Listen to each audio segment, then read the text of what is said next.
This is just a very quick tip video that we thought we'd jump onto YouTube and discuss with you guys, because we get DM'd a lot from artists saying, how do I get more streams on Spotify? How do I get on major playlists?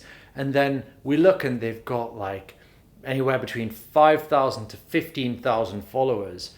And then we look at their streams on Spotify and then they've got like less than 1,000 streams.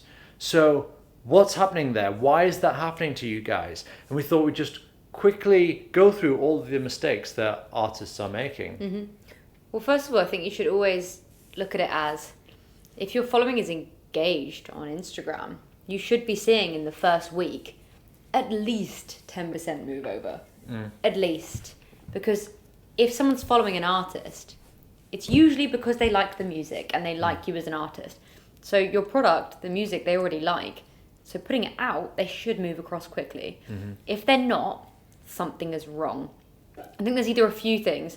It's either you haven't really engaged them properly, so they might not even see your post, or it's not legitimate. Yeah. I think you've got to look at what have you been doing before that point. How did you get those followers? How did you get those followers? Have you been following and unfollowing? Did you buy them? Were you in engagement pods? Things like that.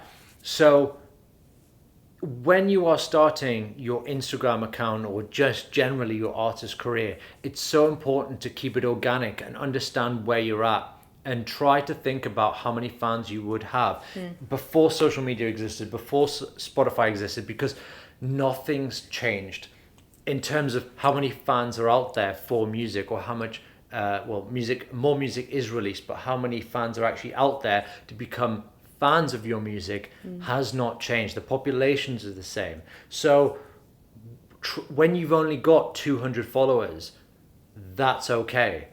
But we recommend becoming big in your town or your local area first. Start selling out gigs, using those guys as an experiment of running ads to your local town, becoming famous. And Maddie, you make this point a lot.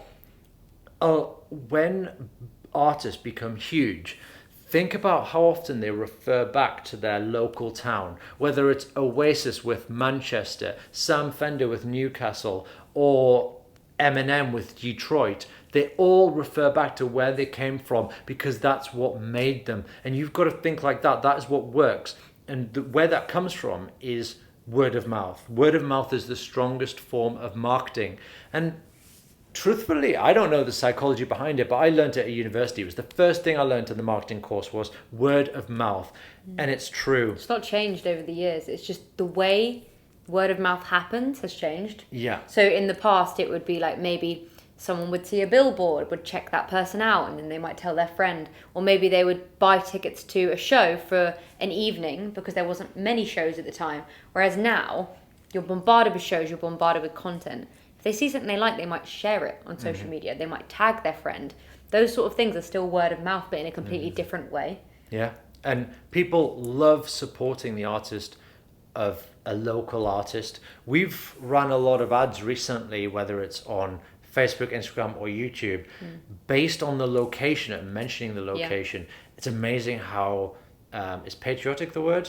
Yeah, I guess. Of how fans are and wanting to support local artists because they relate to it and they want to support someone from their town making it big. So utilize especially it. on YouTube. And if you guys want a full video, I know we've done just one video on YouTube advertising, and that was about music videos. We've been experimenting with a lot of different YouTube advertising. So if you want a video on that, just let us know in the comments, because I think that'd be a really cool one, because we've seen huge results from it. Like, it might be sort of small amount of people coming through from the ads, but they are so engaged. You're literally getting an audience for something like a Facebook ad. You know it's reaching a lot of people, but it doesn't always create an audience. The ads we've been running are insane for YouTube. Yeah. Absolutely insane. And that's it. That's all I wanted to mention in this video was keep it organic, use word of mouth. If you want a full video on word of mouth, comment below and use your location. I can't stress that enough, to be able to start growing from there. And that's how real artists grow. They don't grow by blowing up, getting 15, 20,000 followers.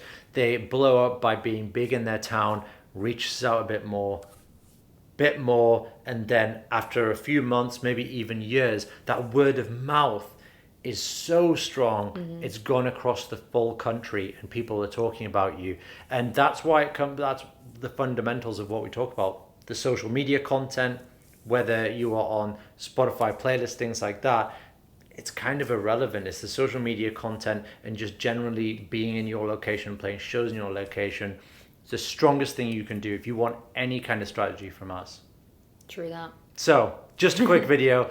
I hope you find this useful. This is the first of the kind of videos where we just sit down, talk at the camera, and just kind of see what comes out on one particular topic. So, if you've enjoyed this video, do give it a thumbs up. And if you want to see more music marketing videos like this, subscribe, and we'll see you in the next one.